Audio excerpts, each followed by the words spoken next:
Welcome to the Healers Café, conversations on health and healing with Manon Bolliger, a retired and deregistered naturopathic physician with 30 plus years of experience.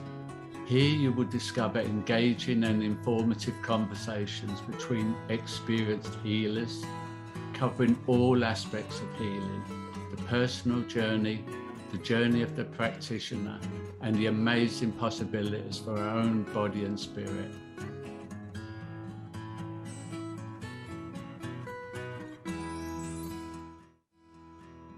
So welcome to the Healers Café. And today I have with me Jeffrey Kerins. He is an emotional awareness coach and also uses a technique called ASLEFT, which we'll find out a little bit more about shortly. So welcome. Yeah. Well, thank you for having me. It's an acronym. It kind of goes by as left. And the story kind of behind that is many years ago, I guess you could say I broke my life on a very epic level. Entrepreneur. I was reaching a point where I was running out of money and the project was so close to being done. And I went all in, you know, those type of success stories. Yeah. Not for me. No, I lost everything. I ended up sleeping on a couch in Scarborough, no dog, no cats, no car. My son was back at his mother's. It was a very horrible time. And like that old adage, time heals all wounds, give it time. Mm-hmm. No, it didn't.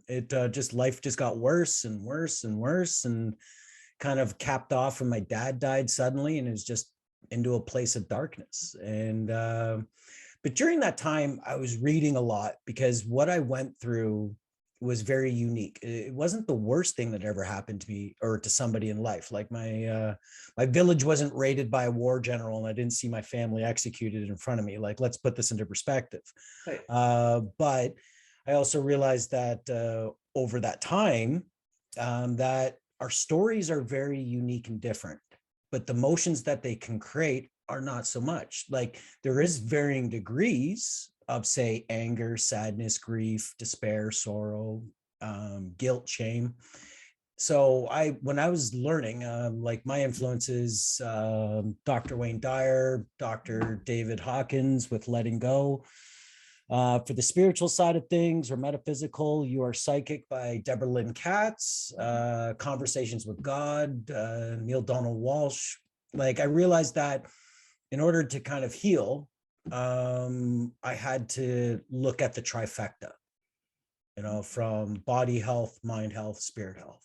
And so years of doing that, like I said, like I thought I was getting better, and then suddenly my dad passed away, and then just things got really dark. I started getting symptoms of fibromyalgia, like just bed sheets hurt, clothing hurt to put on my body. And so again, with the reading, and it's funny because not that funny, but after my dad died, I started to see a combination of what almost all these doctors, authors, gurus, coaches were all saying, especially when it comes to emotional healing. Like that's my wheelhouse. But emotions, as I'm sure you know, is attached to physical health, mental health, and all that other fun stuff. So I started to see a common thread with everything, and especially, say, like depression.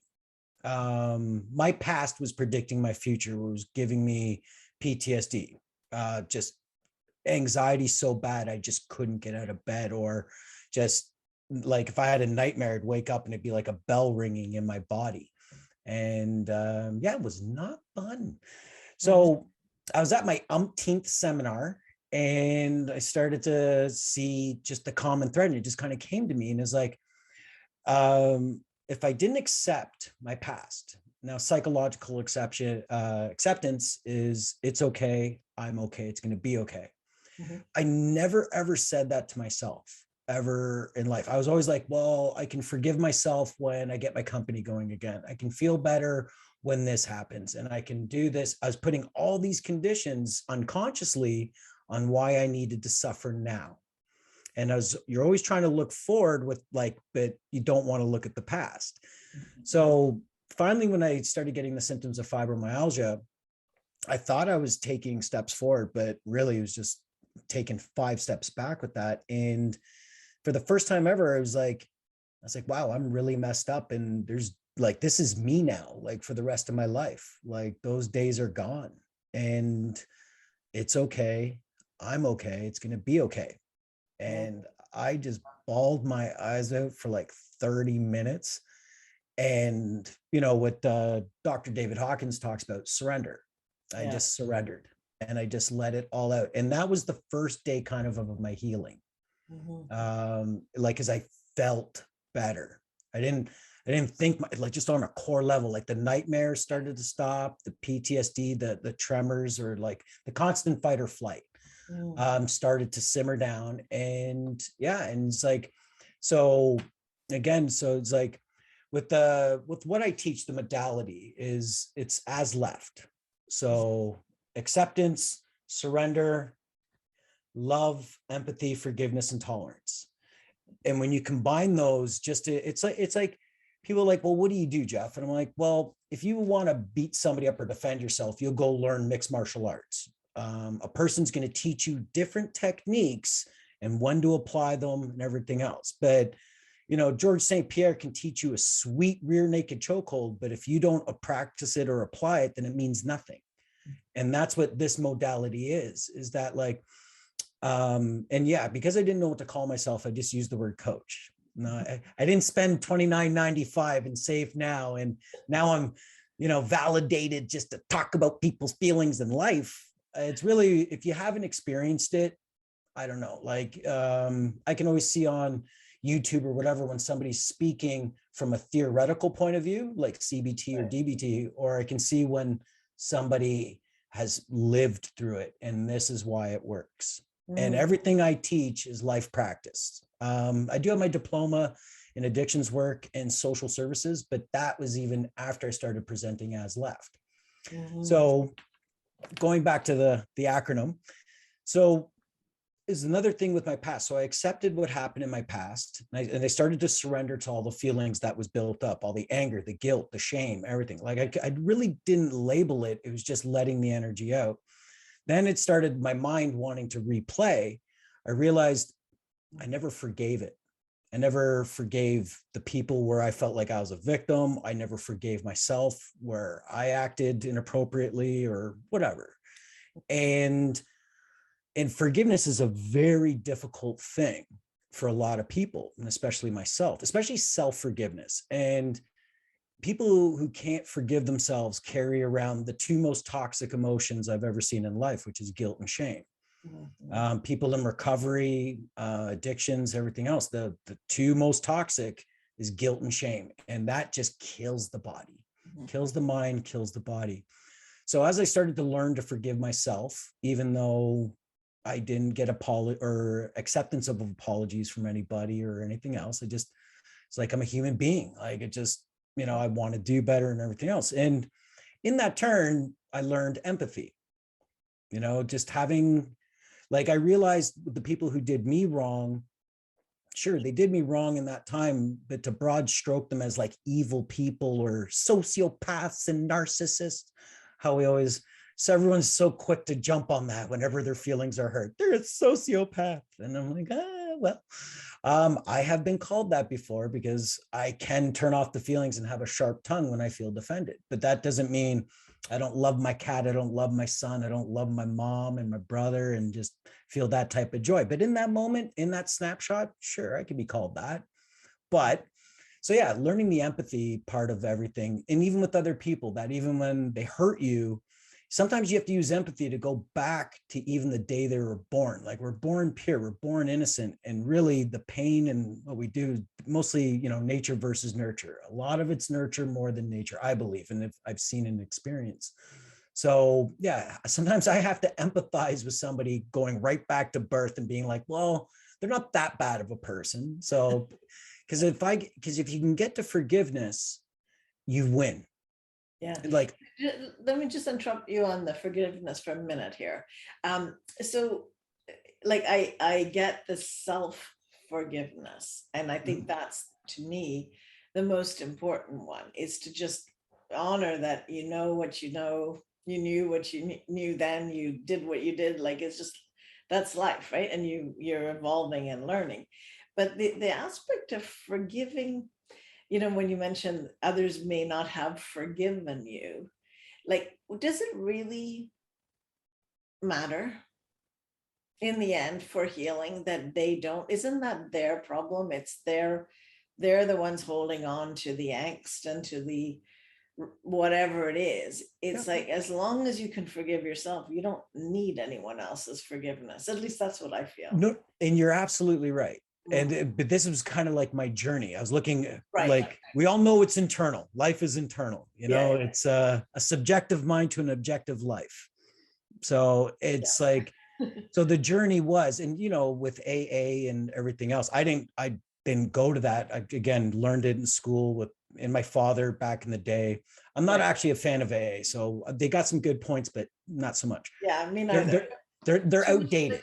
I think it's the labeling that, and you get stuck in the pattern of, there's no change in it possible, because you have a disease. You have a disease. I mean, uncurable disease. Like, we can cure cancer, we just can't cure drinking. Yeah. Well, they don't really say that, because but being a doctor, like, my specialty was helping people, and you can't even say the word cure, because they really would rather you think that everything's incurable and everything's a label, and then you can't really heal, right? It's like, oh, well, I guess you have to be dependent on them, right? So I totally get your point. And that's my issue with AA, minus a lot of the community support, which is great. I always say, if you have no other options, then go for the community support. But see, it's like when somebody gets into addiction, they had a narrow mind that got them into addiction. Is like, this is the best it gets, and just getting on repeat. I don't want to feel the way I feel, blah, blah, blah. Yeah. But when somebody is willing to open their mind again, saying like, yeah, I do have a problem, and yeah, I got to look at life a different way and everything else.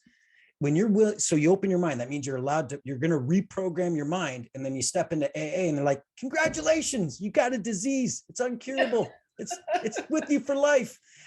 So I'm an empath. I feel people. And I've gone to these meetings to support, and I had to do it during school and everything else. And everyone sitting in that room, I was at like 10 meetings, and everybody in that room just sitting there white knuckling it. And it was making me nauseous. And it's like, and so I wanted to teach. I was like, I went up to the guy and I'm like, can I speak? And they're like, well, are you an alcoholic? I was like, no, I'm on the other side of the coin. I had to grow up by you guys, but I was like, and he's like, no, you can't speak. I was like, do you want me to lie and say like I am? Like, sure, I've got addictive traits, but I'm not, I've never lost control in anything I've ever done, so, but yeah, that's kind of like my take on AA, but so getting back to the forgiveness part, yes, I totally agree with you that, the inner is the most important. And a lot of people want to challenge me, well, I can forgive them, but I can't forget. And I was like, well, not forgetting is holding on to the pain, because your mind needs that trigger. It needs the emotional charge that you're carrying in the subconscious, which is our body, in order to do that. That's unhealthy, because it's like, if I really say I forgive somebody, I don't bring up what they do. Everything is brand new again. Now, just because I forgive you does not mean I accept you back into my life. But that doesn't mean I wish like ill will. If someone brought you up, I don't need to go down that road. I don't even feel like going down that road. Like they bring up the name and I'm like, me. Not like, no, I don't like, we don't talk about that. It only hurts when I think about them. I'm way past that. So when I realized, when I was surrendering and accepting and just getting the feelings out, reprogramming the mind and letting my past events, even going back to childhood, like if you're willing to go inwards, it always goes back to that window of like kind of like the first 15 years, you know what I'm saying? So had to I had to go back, like self-worth type stuff. You got to go back there, you know? Manon Bolliger here, and I want to thank you for taking actionable steps towards engaging your healing journey and helping others discover their path by watching, sharing, subscribing, and reviewing these podcasts. Every review and share helps spread the word, these different perspectives and choices and options for healing. And to thank you, I'd like to invite you to sign up to my free 7-sequence email tips on health and healing for everyday life. You can go to healerscafe.com tips. Thanks so much. You know, and not blame anybody, but just kind of do that. So I realized I was just starting to feel the love again in life, even though nothing changed. My financial didn't change. My relationship status with anybody didn't change. Actually, I had friends leaving me by the amounts because I was messed up. I was post-traumatic stress disorder, just numb and like fading away down to 120 pounds. So they bailed. So I'm like, I don't even blame them, because who would want to be around that type of negativity, you know? But feeling better, I never really gave them a call. You know, I didn't add anybody back on Facebook, if you know what I mean. Just kind of walked it along. So, and it's like, then, so just the love part, just the feeling of peace and joy, which, you know, is our homeostasis. You know, like a lot of people don't realize that. They think it's something foreign. You know, they've been carrying their pain around for so long, they think it's normal. And, you know, normal's just a cycle in a washing machine. You know, it's, so it's like, now the tolerance, the T part, that's your, like, tolerance is a very politicized word right now. And I started using it before everything got all out of whack. But your tolerance, if you're driving along and you're just pissed off at stuff and just looking at people, and the less tolerant you are, the more pain you're carrying. So whenever I'm, say, like, not being tolerant, just even with my thoughts, maybe not with my actions, you know, I still got the smile on, but I'm just like, this person's irritating me. This is here. And I'm like, wow, you're not being tolerant. So I go inwards and I start doing the as left. And I start just, I look at being like, what's my diet at? That's the first thing I do if I'm not being tolerant. You know, how many coffees you had this morning, Jeff? Is it really the cashier, or is it you haven't eaten and you're now on a caffeine sugar crash? So, but usually when everything's equal on the inside and I'm still being intolerant, it's something subconsciously that I need to unpack. And I learned the hard way that our subconscious talks to us through emotions. And if we surrender to the emotions, then it tells us the stories on a thinking level. Right. And then our thinking brain adds more stories that re-triggers the emotions. You got it. Well, that's a explain between the difference between crying and surrendering. Yeah. It's like crying is like the pot boiling over, you know, the pressure cooker's now steaming. And then when the tears come, you think you're broken. You think you're losing in the race. I just need 10 minutes. Just leave me alone. Don't look at me. I'm crying. You know, but when you surrender, and you, like, surrendering, ceasing all resistance to the way you feel for as long as you need to feel it. That's a journey, you know, especially when you're working out trauma. I think that's, I mean, from my experience in healing, which has been now about 30 years, I think that's the only way that people heal in the end, you know, which is like, and it doesn't matter what modality, what system, what methods, and even like I have a body-based method, which I use, which triggers this process, but it can happen emotionally. It can happen in many ways, but ultimately I think that's how we heal. You know, I don't know. That's my feeling. No, absolutely. Like, even with like, it's like when they talk about the law of attraction, all you got to do is think grateful thoughts, because it ups your body to the higher frequency and whatever. Now, when you've got trauma, you're trying to take your 5% conscious mind and you're trying to undo 95% of, let's just call it darkness, pain. That's very difficult, you know. But when you surrender, like, it's like, say I'm pissed off at somebody and the hurt from the relationship and everything else. If I take the path of forgiveness, it's going to lead to tears. If I take the path of acceptance, it's going to lead to tears. It all leads to getting the energy out. And like, as Dr. Joe Dispenza says, that our tears are just physical, or our tears are proof that our emotions are physical. I think I'm paraphrasing a little bit, I think. Yeah, that's right. And literally energy and motion, but it's in the body that we feel it. So it's definitely somatic in that sense. Yeah. Well, it's good that science is catching up. It's like, well, now they're willing to, well, like maybe in your field, like I said, I'm not a doctor. I don't have access to a whole bunch of stuff, but it's like just even a study with Harvard, they did it in 2020 about the benefits of crying, the health benefits. Yeah. They're like, well, after you release, you get endorphins, you get oxytocin and everything else. And life has shown me at times where like I'd be in the middle of a workout benching, like doing chest play, and I gotta cry. Like I'm just it just comes out, and I'm like, I can't do this right now because again, I still have the old beliefs that crying is weakness. Right. Now, the way I work out is I pyramid it. I add more weight and I do less reps. So I just put the weights on and I just did the tears, and I'm like, well, I can't do this now. Like I'm messed up. And my intuition's like, go ahead, give it a lift. And I was lifting it. I was, even for the reps I had to do, I was doing more because I was now stronger from getting those tears out, getting that energy out. And it was just like, wow, like that was a big one. Like how much stronger and how more whole I felt just in the surrender session lasted 30 seconds. It just, because I'm pretty good when I call it the fog or the darkness comes, like it's something just doesn't feel right. You could call it a mood or whatever. And it's like, so I set the intention. I accept that it's there. I'm not going to try and resist or distract you. I'm not going to go have a drink or have a smoke. I'm just going to feel you. And you'll be here for as long as you need to be. Yeah. And usually the universe will hook you up with like a sad, like, dodo video, seeing puppies get rescued, or you see something and it just, boom, it goes. Yeah. Yeah. And it's like, and then it's out. Yeah.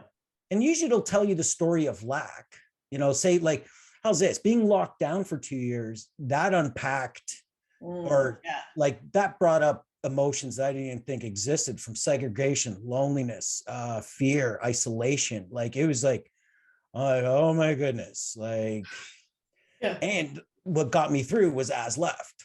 Yeah. But I got bitter.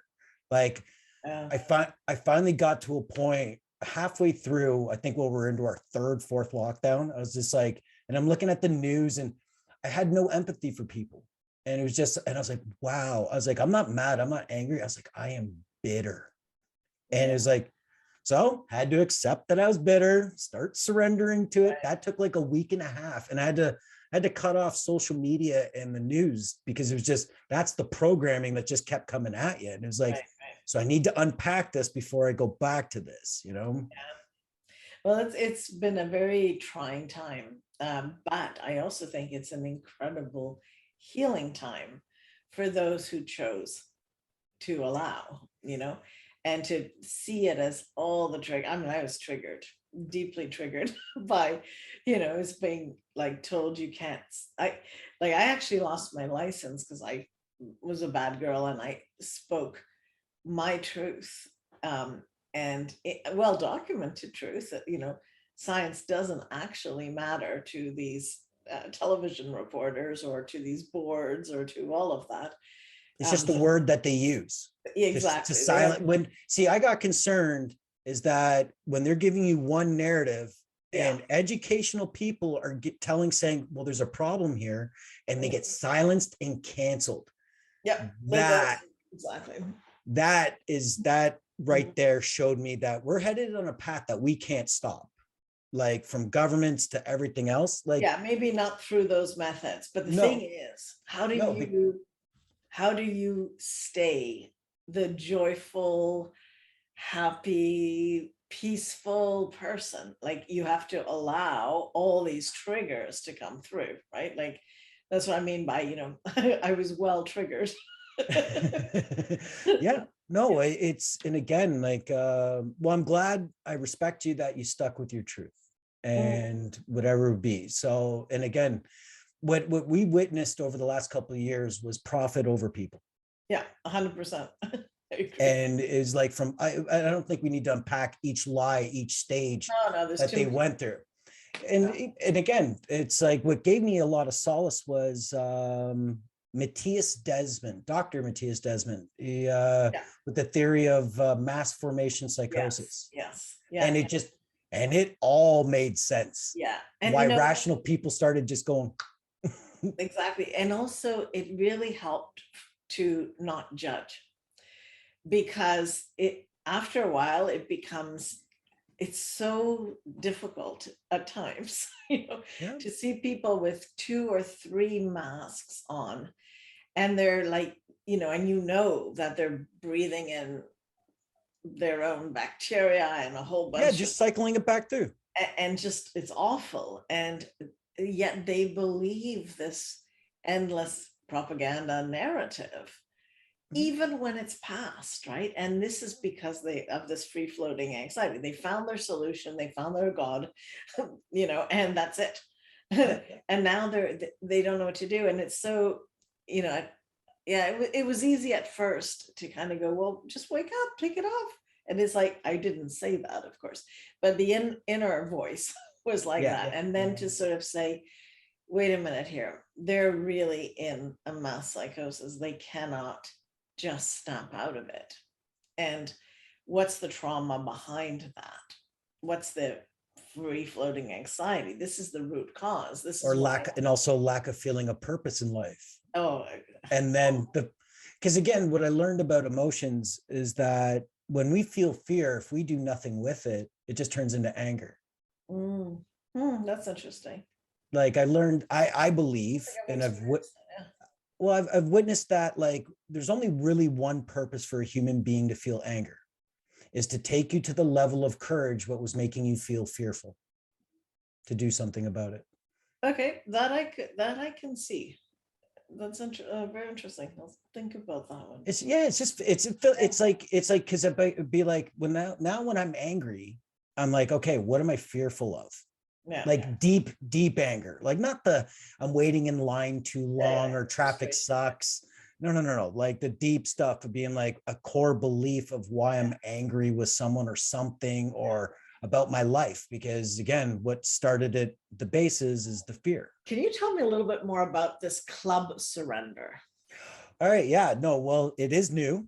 I thought about so I always do research on the topics I teach and the words I teach. More information, the better for somebody. So I was looking at the health benefits of crying, and as Harvard Medical was doing a study talking about like scientifically reducing blood pressure, releasing endorphins and releasing muscle tension. So like on a biological level, because people look at crying as weak. And then there was another article, a doctor assessing in Japan, the stress got so much that they started crying clubs. And the translation in Japanese said seeking tears. And I kind of giggled because I'm like, that would never fly in North America, never. So, but I was like, but I can talk about surrender all day long and feel like a man, like not feeling like I'm being, you know what I'm saying? Like I can talk because it's a natural process that we need to feel better. So I was like, all right, instead of, club crying, I was like, how about a surrender club where you meet up and you just, because again, once you connect the conscious mind to the subconscious feeling, the tears are going to flow. And I'm pretty good at triggering people. Yeah. So you're also good at making people laugh, I think. And they're very close, right? It's just the expression of our emotions. Yeah. It's like I can laugh at myself all day long because I healed the shame of my life. Right. So what I'm going to, again, it's going to be online at first, and it's going to be a club. So and it's going to be $30 for your first meeting, and that's the only time you're going to get charged. Then after, I've got a private group set up on Facebook. I'm doing my advertising on Facebook, so it kind of works. Eventually, I'm going to have my own private app for it to support people. So once you have the meeting, then you join the group and start telling your story and everything else. But I'm also doing in the group, when you join the group, you're doing it anonymously, no names. So you can turn on the video to connect, but no names, because I don't know who's stepping in there. I don't know, from a mental health aspect, I got to keep people safe until they can feel comfortable, whatever. But the whole goal of the meeting is to get you to cry.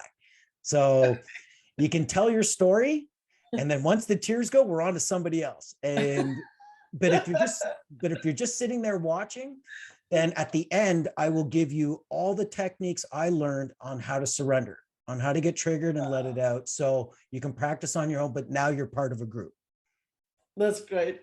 Okay. So yeah, wish me luck. It hasn't, don't even have a sign up yet. We'll see what happens. Okay. A pleasure having you here. And Doc, thanks for having me. Getting those things out and published. And the world needs people who are authentic and healers. So thank you. Thanks, Doc. Thank you for joining us at the Healers Café with Manon Bolliger. Continue your healing journey by visiting thehealerscafe.com and her website, and discover how to listen to your body and reboot for optimal health.